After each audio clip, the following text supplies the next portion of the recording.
Good evening. Welcome to This Week in Review.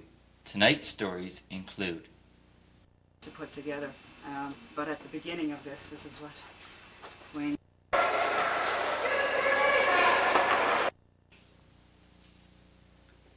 Please remember.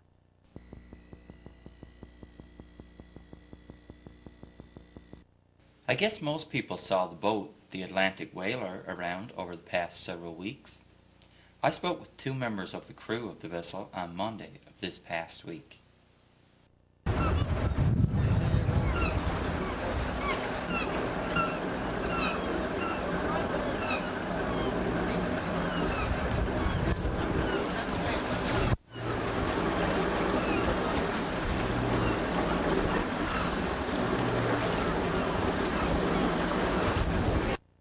Understand that your group is traveling out of Memorial University in St. John's? Actually, we started out from Bay Bulls. We're sort of a collective here. Some of us are from the Whale Research Group at Memorial University, and we're on the Atlantic Whaler, which is out of Bay Bulls, with Captain Joe O'Brien and his crew. And we've come around, sailed to the south coast to look for blue whales, which haven't been studied very much in these waters. And they've been studied in the Gulf of St. Lawrence for over 10 years now, and we know something about those individuals there, but we know nothing about the whales down here, and that's what we've come looking for. Okay, how long have you been on the boat now looking for? Jeez. March 4th, that's when we left Bay Bulls. Okay, so almost a month now. Just about a month, yes. Okay, I understand you're leaving today? Yes, we're leaving today, unfortunately. Where is your destination? Tonight we'll be in Francois, hopefully. Okay, so did you find what you were looking for in Burgeo? Did you find the blue I'm whale? very happy with what we found out here from Burgeo. In fact, originally we were going to go to Port Basque, and ice conditions held us back, but I think that was fortunate, because we found right on the doorstep here, we found blue whales, and just over around near Conroe Bay, we found them reliably there the last few days. We've had a few days we haven't been able to get out in the water, but it's slow and it takes a lot of time, so we'll probably be back next year as well, and maybe the year after that. So. Okay, so how long have you been in Burgeo now? Nearly 3 weeks, 2.5 weeks. Did you enjoy your stay? Loved it.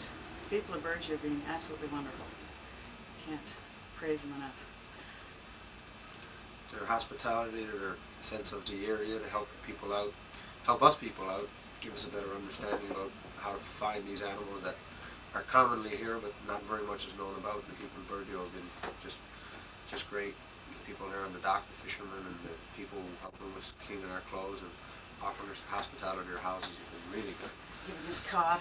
Giving us cod and whatnot, but what we liked about this area here is that there's a lot of blue whales here, and we didn't get enough time to do what we wanted to do, but we got a good idea that the blue whales are here, so we hope to come back and to work on the blue whales. For us people from the Atlantic Whaler, we want to see if it's possible to take people to come on the south coast in the wintertime because of so few blue whales. We have a great area of blue whales along on this south coast to come and see them. And the south coast this time of the year is a terrible but wonderful place. Your scenery and your birds, your bald eagles, your seals, and your blue whales make it very attractive for people who want to come here. What really brings it together for us people is the great hospitality shown by the people of Burgeo for people like ourselves to come in here, so we see a great potential. Our only drawback is that the blue whale moves very fast and very little is understood about him. So for our team, we found that we need to do a lot more work on your blue whales here in Burgeo, but now we know they're here, we'd like to let everybody know they're here and work on trying to do a better understanding of it so that we can tell our kids and let everybody know that Newfoundland has got something very special, very unique. Blue whales are not found in many places, and a very short distance off Burgeo you have one of the greatest wonders of the world, blue whales. Is this tour a regular event for the Memorial University, or is this first year? I've worked the last two marches, 90 and 91, out of Port Basque, but only for a brief spell, a couple of weeks, and working out of a Zodiac, and that's tough going. And this is the first time we've had, a good month out here, and a really good shot at trying to see what is out here. And we have a Zodiac that we've been towing with us, and so we have that flexibility working out of a big boat if the weather is rough, which it has been on occasions, and then when it's all right, we can zip around in the smaller boat and get up a bit closer. But we've done very well from this boat, and we've enjoyed it. Also, get inside of it gets a little cold up top because we work up in the flybridge above, and but we've had a marvelous time. And it is a privilege to see the blue whales out here. There's not many in the world. The biggest animal in the world, the biggest animal that we think has ever lived. And as Joe was saying, it's there's not many places I think that you can see them so close to shore like this. In the Gulf of St. Lawrence and the St. Lawrence River you do, and out here. So it's really nice to be able to make people aware of what is right on your doorstep here. So maybe people will go out and have a look now. If you see a nice tall blow and this big long back that keeps coming through the water, and tiny little dorsal, that's a blue. And when you look at that, there's not many of those left. So that's a privilege. Something very rare to people, and a lot of people appreciate seeing it. The people of Burgeo, I hope, have gotten a little more respect for these animals, and not only to see them, but to go and appreciate them now, because they are so very, very scarce in the ocean, and so little is so much understood about them. I think that will help create awareness, and if we get to come back to work on the blue whales some more, we'll hopefully get some school children involved in knowing about the great chance that you can see one of the greatest things that ever lived, a blue whale, and getting to be so rare. We're very fortunate right here on this part of the coast to have blue whales. Okay, so it sounds like you were very pleased with your findings in this area. Yes, we are. I guess compared to the last 2 years, it's a slow process because they are, I mean, for the biggest animal in the world, you think they'd be sort of easy to track, but they're not. They're very fast animals, and there are times they will be up close to you, and other times you just can't get anywhere near them, as we've found out, and the others have found out. And but I think we've been quite successful, and it's just the beginning. They make Houdini look like a little boy when they go to lose it. Just to let them know how many whales we did see. We see whales pretty long every trip. We can tell them that too. Yeah. Every day out that we had 1 or 2 or 3. Yes. Also had humpbacks and finbacks, which is also an attraction. Yeah, exactly. It's more than just blues out there. We do have, we had a humpback or 2, we had a few fin whales. So there are other whales out there that you should be aware of as well. Those blue And whales, dolphins.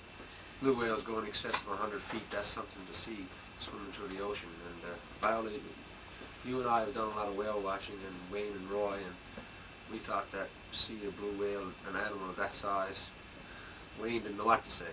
And that's it's a fantastic thing to see such a great creature, and to know that it's part of our history of Newfoundland. And for years and years we've hunted them and used them and exploited them for money, and now we want to know more about them, and we possibly could turn it back into, whereas we offer our environment to make money for our people of Newfoundland and Labrador, because people all over the world don't get a chance to see blue whales, and the people of Burgeo and the South Coast are very fortunate to have them right underneath their doorstep.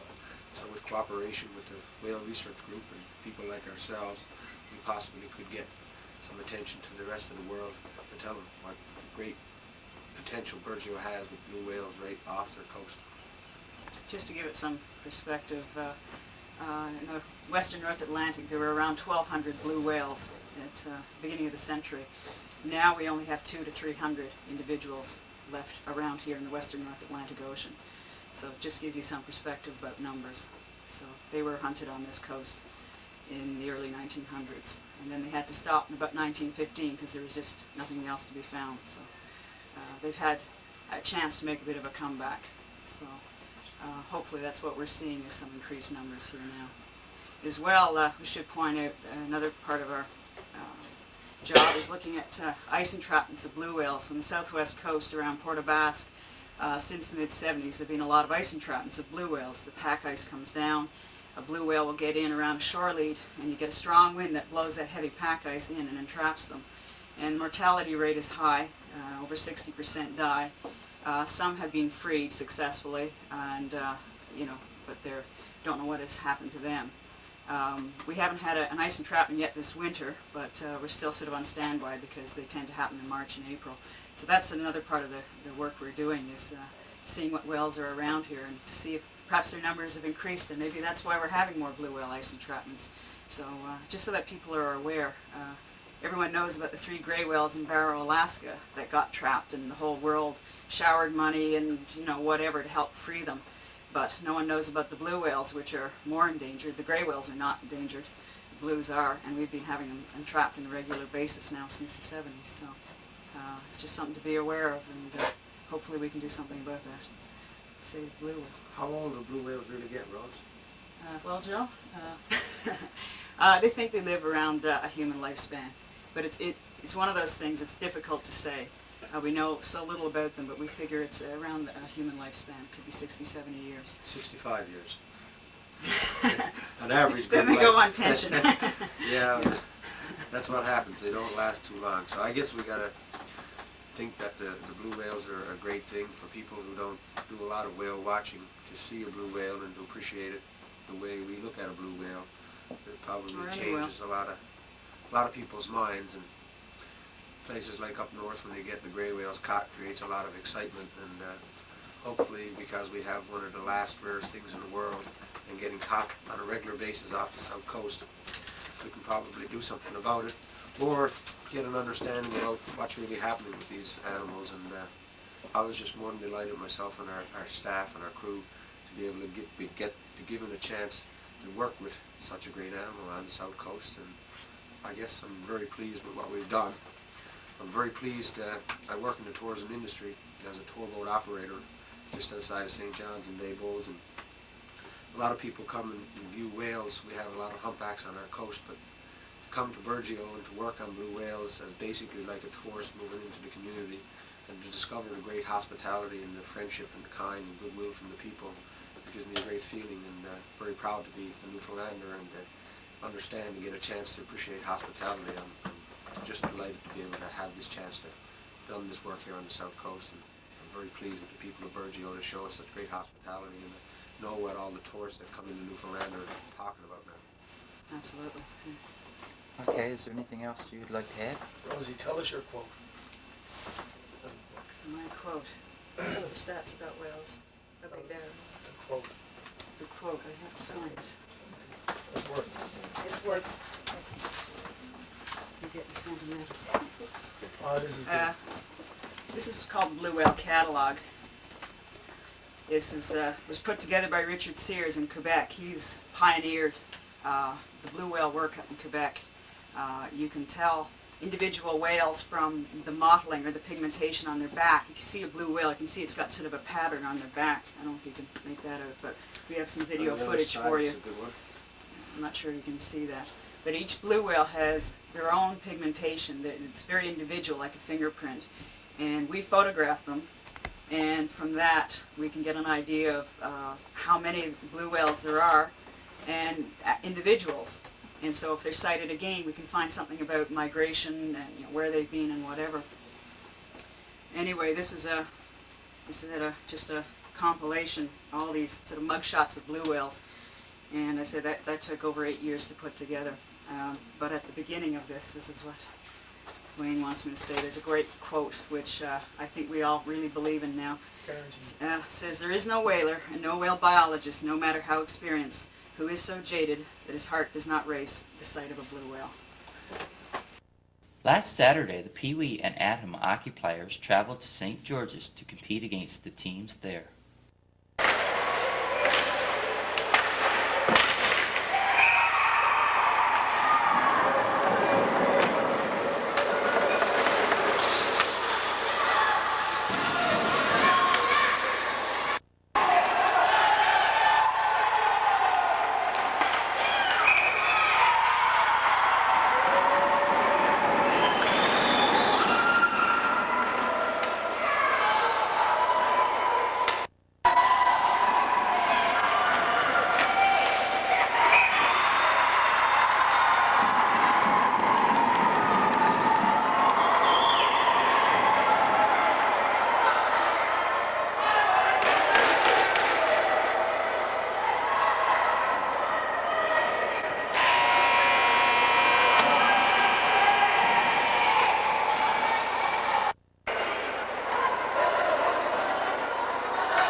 spoke with our MHA, the Honourable David Gilbert, on Wednesday.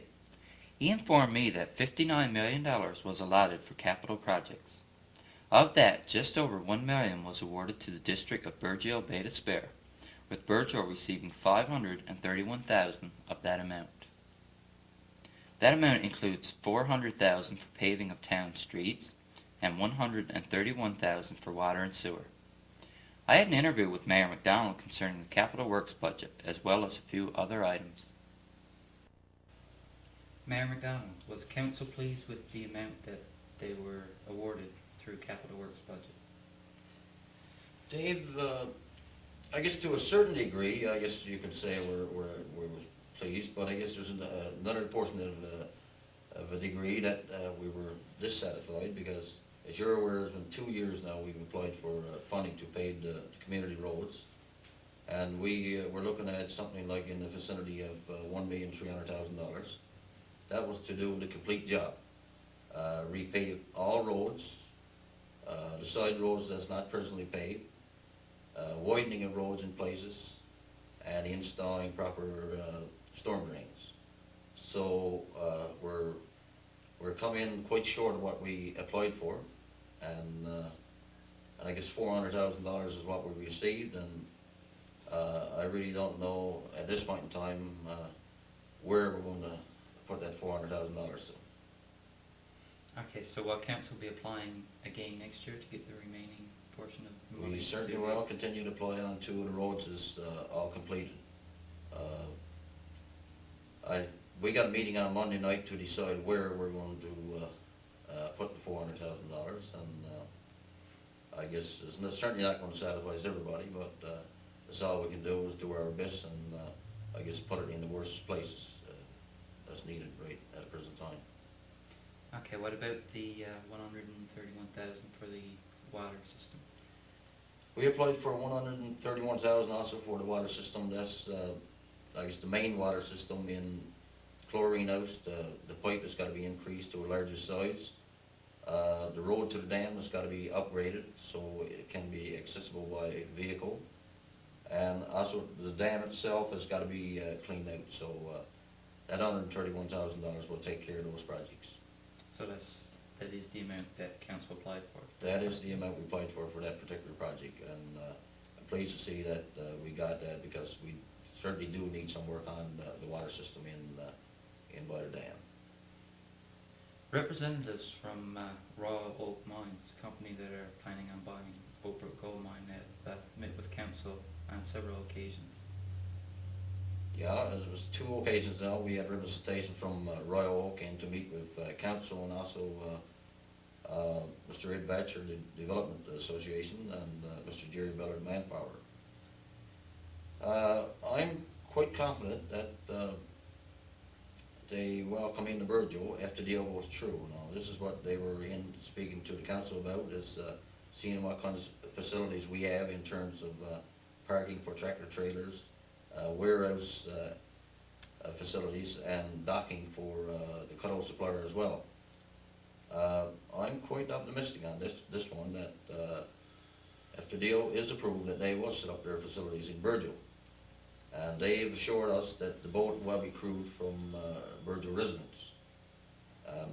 I guess that's the only guaranteed jobs at this particular time for the community, but I do see in the future where we could get more jobs. So I'm hoping that this deal is approved and Royal Oak do take over the mine from BP Sapo, and I believe it will be an asset to this community. Okay, I noticed you were at the wharf when the trawler Cape Nova returned from the trawl in the Grand Banks. How does council feel about the decision to send the Cape Nova to Grand Banks? Well, Dave, I want to speak on that one as a, I guess, a provincial board, executive board member of the FFAW, and also as a town representative. So I want to give you a rundown on this this foreign overfishing, I guess you're referring to, if I'm speaking on the same topic now? Okay. Yeah. Well, basically in regards to foreign overfishing, it got to be stopped. And And I was a part of a delegation to Ottawa, I guess 3 weeks ago, with Richard Casson. And at that time, we went with a strong message to government, and we lobbied the government for support. We met with the Atlantic Liberal Caucus, a lengthy meeting, and they certainly supported our concerns. And we met with the NDP caucus. They certainly supported our concerns. And we met with the Executive Council of Canadian Labour Congress, which is a body of people from all over Canada, and I would assume that there was around 60 representatives there. They all supported our concerns. And a meeting with the Prime Minister, John Crosbie and Bernard Velcourt, they also supported our concerns. And then following that, we had a meeting with the Progressive Conservative Atlantic Caucus. They supported our concerns. We went to the House of Commons, leafleted the House of Commons, and we met with the round table on the economy and environmental issues concerning the fishery. And we also went and picketed the embassy, the German embassy. And at the time we was picketing the German embassy, the ambassador invited the three of us in for a meeting, which we went in. We expressed our concerns to him very strongly. What we wanted was their boats out of the area that's been overfished and north and Outer Banks. And he certainly took our concerns seriously, and he said he would relay them to his people. So that was a start, and at that time we had a board meeting also in Ottawa, which we discussed the boats going to the Nose and Tail. So I'm quite pleased to see that the Cape Nova took part in that fleet, and I was up there, like you say, when they left Burgeo, and I was there today when they came in, and I certainly support them wholeheartedly as a town council person and as the union representative. But foreign overfishing is something that's got to be dealt with in several ways, I guess. And I guess to start, I guess we can't blame it all on the foreigners. I think we can all admit some guilt, and I played a part in that guilt years ago. And but to come to this point in time, we have straightened up our act. We have cleaned up our act somewhat. The last 3 or 4 years, we have seen the government cut the quotas and place more observers on the boats. And once your quota was cut, well, then you tied up. So Canadian government has cleaned up their act somewhat, but there is foreign overfishing outside the Nose and Tail Bank that's certainly depleting those stocks to an extent. And I believe there's got to be further action taken, which I'm sure there will. I understand Premier Wells is on the warpath now, and he's putting up a big campaign against foreign overfishing. And the union itself, Richard Casson, will certainly continue to lobby hard against this. And I'm sure the federal government will as well. But the problem we have here is outside of the 200 mile limit is not managed by Canada. It's NAFO who's controlling that area. They set the quotas for foreigners, but there's nobody managing it. There's no patrol boats out there to manage it. So the foreigners have tripled their quotas. They fish 24 hours a day, 52 weeks a year, 365 days a year. And there's nobody controlling it. There's no observers aboard it, and they're just killing the fishery. So there's got to be a strong lobby put on to stop this, and I believe everybody's got to pull together to try and put an end to this. I mean, in Newfoundland, we see since we've started cutbacks, we see today FBI they got their plant in St. Anthony closed, Port of Swall is closed, Marystown is closed, Catalina is closed. Trepassey is closed. The Grand Bank, they've sold that, and that's turned into a scallop operation, which is a reduced workforce. Gaudos has been sold. That's operating on redfish. We have National Seed Products. 3 plants they have in Newfoundland is closed. They have 5 offshore trawlers, they're all tied up. FBI has also got 35 trawlers tied up. So this is having a drastic effect on the fishermen and plant workers of Newfoundland and Atlantic Canada. And most definitely something that's got to be done about it. So I also have been invited to, or Virgil, I should say, council have been invited to join an alliance which is formed by the mayor of Mayorstown with all the deep sea ports. And we being in a deep sea operation, we took part in it as well. So the efforts that this alliance will have will certainly be appreciated towards trying to stop foreign overfishing. Is one issue. And the other thing is that we want to make sure that when the fish stocks rebuild, that we're part of the offshore fishery, because as you're aware, there's a big lobby on to get the offshore fishery out of the system altogether. And we certainly don't want that. We want to be a part of the offshore fishery in the future. So there's a lot of work to be done, and I believe that everybody, all groups involved, has got to cooperate. There's no time for pointing fingers and blame. Everybody's got to work together and try to solve this one, because it's certainly a dramatic problem, and it's certainly having a dramatic impact on the problems in Newfoundland and Atlantic Canada. And that's the world as a food chain resource. Okay, getting back to council's view, how did council feel about the decision to send the Cape Nova out to the Grand Banks? Well, council supported the idea of sending the Cape Nova out to the Grand Banks, as well as, I guess, everybody else in the community and the company as well, and I was pleased to see that those men took that boat out there, and I'm glad to see that they returned home safely. This protest was more or less a peaceful protest. I think in the future, if there's something, if something don't change, then there's certainly got to be drastic action taken, such as probably bringing the Armed Forces or the Navy into force them out, something of that nature. Okay, I think you approached the businesses to try to get donations to pay the food bill for the Cape Nova. What kind of response did you get? Yeah, I think it's something like 42 letters we sent out to business and organizations in the community. Up to date today, I have received donations from 18. I want to make the business aware that who's received letters that next week I would like for you to get your donations in if you want to donate, because I plan to come down there at VBS and give out the names of the people who donated and how much they donated. And I would also like to say, if there's somebody that don't want their name mentioned on here, please feel free to give me a call and let me know. Okay, Mayor MacDonald, thanks for speaking. You're welcome, Dave. The Cape Nova and its crew arrived home on Friday after patrolling the Grand Banks with other trawlers from Newfoundland as well as trawlers from Nova Scotia. We were at the wharf to greet them when they returned. Propaganda.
Now over to Reverend Charles with the Anglican Church Report. Good evening. On behalf of the vestry of our church, I'm bringing you this report. First, I want to tell our young people between the ages of 14 and 19 years about a youth rally sponsored by the Diocese of Western Newfoundland. This rally will be held in St. Anthony from Friday, May the 15th to Monday, May the 18th. St. Anthony is an excellent location for this youth gathering because it will coincide with the centennial 100th celebration of the Grenfell Mission in that area. I am confident that you are familiar with Sir Wilfrid Grenfell and his missionary work in the Great Northern Peninsula, particularly in St. Anthony and on the coast of Labrador.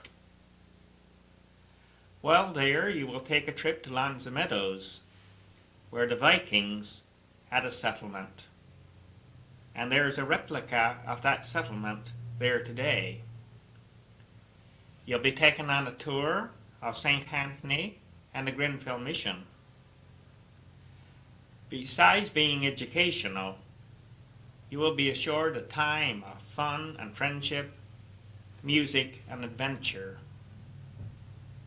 The theme of the conference is Searching Faith, and that in itself will be an exciting journey. Conferences generally have keynote speakers. This conference will have a keynote drummer. A British rock drummer turned priest, Nick Brotherwood, now working in Montreal, will be the keynote drummer and will guide you through the conference to explore the theme Searching Faith. It is fairly easy for you to get to St. Anthony. A bus from Port aux Basques will pick you up at the Burgeo Trans-Canada Junction at 10 a.m. on Friday, May the 15th. Since Reverend Small will be one of the workshop leaders, he will be able to carry you to the Burgeo Junction. And along with other young people from Port aux Basques and communities along the way, you will head to St. Anthony. Well, you'll stop at MacDonald's for your favorite food. The registration fee for this conference is $20. Besides your $20, you'll probably need a little money for pocket money to buy snacks along the way. If you are interested in this youth event, which will be educational, spiritually uplifting, and loads of fun, pick up an application from your rector, Reverend Small, or me, and submit it not later than April the 14th. We need 5 youth from our parish to attend. On Thursday, May the 6th at 7 p.m., Archbishop Payne, accompanied by the Reverend Douglas Parrott, our new diocesan program officer, will hold an induction service in our church. At that time, Emmanuel Young, Brian Benight, Elsie Rose, Diane Ingram, and Jesse Matthews will be inducted as chalice bearers for our church. At the same time, Fred Sims, who is already a chalice bearer, will be inducted as a pastoral care visitor for our parish. On behalf of the vestry, and on your behalf as well, I want to commend these people for their act of commitment and dedication. It is sincerely hoped that you will come out to this church service to spiritually uplift these people as they take on these important parish responsibilities. Easter is fast approaching, and if you wish to make donations of money to have flowers placed in the church in memory of loved ones, you may do so by contacting either Margaret Pink, Eva Dallamont, Pearl Durnford, Millie Dahl, or the parish office. Your donations should be in by Wednesday, April the 12th, in order for it to be properly acknowledged. On March the 20th and 21st, the Diocese of Western Newfoundland sponsored a conference on a fishery crisis which threatened the very existence of fishing communities in Newfoundland. The conference focused on the inshore fisheries of Western Newfoundland. People from all walks of life attended this conference.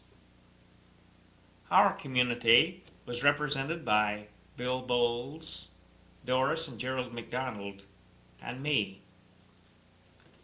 Friday afternoon and evening were given to discussing the problem facing the fishery.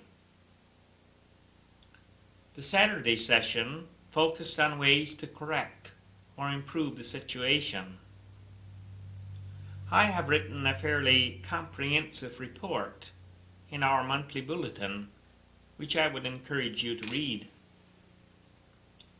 Here tonight, however, I would like to focus on one aspect of the conference, namely the small group session I attended on Saturday morning, which dealt with community visions. The question we discussed was, what do we want our community to look like in 10 to 12 years from now? The consensus was that the emphasis must change from the sole harvesting and production of our primary product to using the whole fishing industry to our advantage so that new jobs can be created. Through positive thinking and better education, and that's the key to it all, better education, we ourselves can change our economic woes to economic prosperity so that our children will not have to say, "There's nothing for me to do here." We have a tendency to let the politicians plan our future. With better education, we can direct the politicians in ways we want our community to develop. Better education doesn't necessarily mean college degrees. It means the right attitude and right information. And there are people available who can help us. One of these people is Mr. Bill Party, originally from Pasadena, near Corner Brook, and now working with ACOA in Nova Scotia. In conjunction with the Acadia University, he is working on this concept of community visions for the fishing towns in Nova Scotia that were devastated by plant closures a couple of years ago. The same thing is happening in towns like Trepassey on the Havilland Peninsula. These towns are being hated by Memorial University. Mr. Party stated that he is available to visit communities if invited to do so. We would be extremely wise to invite him to our town so that he can explain his philosophy in community visions. Certainly, we have as much potential for growth as any other town in Atlantic Canada. I wish to commend our Archbishop for his efforts to get the church involved in such crucial social bread and butter issues. All delegates agreed that this conference was very productive, and they expressed an interest to see it continue. Turning to our financial situation, the picture is not good. As of the last of March, we have $8,091.70 worth of bills left to pay. We have $4,771 on hand to pay these bills. This leaves us short by $3,320.70. This is the case even after we had to borrow $4,000 from the bank and $1,500 from the building fund. In other words, even after we borrowed $5,500, we are still in need of $3,320.70 to pay our bills to the end of March. Besides the fact that many people never pay the church, or very little, the main reason for our present financial difficulty is the fact that we have experienced 3 Sundays of very bad weather, when very few people showed up in church. This was particularly true of the 3 Sundays from February the 16th to March the 1st. Very few people attended church because of the weather, and consequently, the financial contributions were very low. In these 3 Sundays, the total contributions were $1,736.10. This was $202.38 less than the amount to pay the February oil bill of $1,938.48. The only option to pay the other outstanding bills was to take out a loan. The unfortunate factor involved in all of this is that income lost on these Sundays is lost for good. Many of our parishioners have a tendency to contribute financially to the church only when they attend church. If they don't come to church, the church receives nothing. What should happen is this. Parishioners should budget on a yearly basis what they are going to pay to the church. Divide that amount in weekly contributions and make sure these contributions reach the church periodically. For example, suppose you decide to pay $104 a year to the church. On a weekly basis, this would mean a contribution of $2. Each week, this $2 should be set aside in your envelope. If you can't possibly attend church on a particular Sunday, or find some way to get your contribution there, you should have $4 to contribute the following Sunday.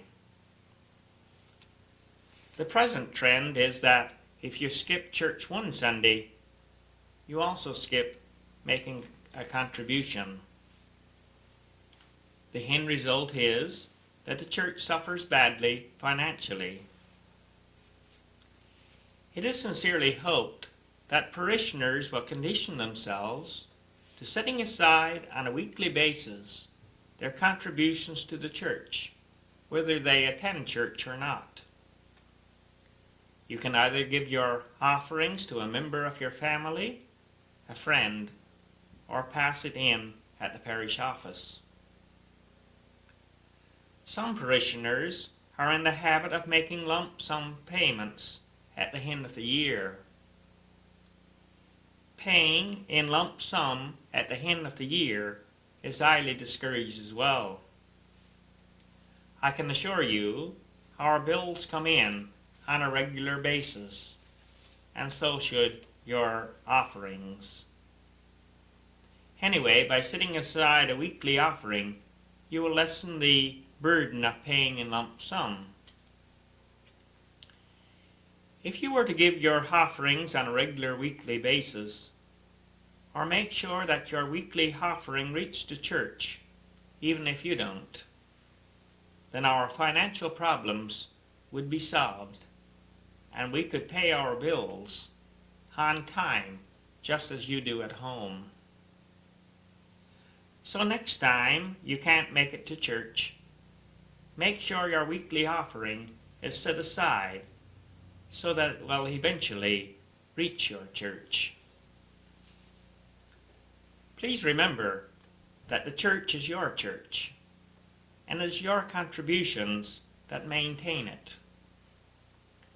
If you neglect that responsibility, then your church will very quickly be in an embarrassing financial situation. In closing, I am pleased to report that one organization in town namely, the Royal Black Preceptory, has adopted this policy. Not only has the Royal Black substantially increased its contributions to the church, but has decided to give it throughout the year instead of in lump sum at the end of the year. For this, we wish to thank the Royal Black Preceptory organization. Now, I want to thank you for listening and wish you good night.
Well, that's it for this week. We had scheduled to have a bandwagon following tonight's program. However, due to a very poor turnout, the bandwagon had to be cancelled. It has been rescheduled to Tuesday night. If there is any performer that would like to come in for our country western bandwagon, please give me a call at the BBS office. Without your participation, the bandwagon is a lost cause. Keep it in mind. On behalf of BBS and the BBS volunteers, I'm Dave Cooper. Have a great week. Good night.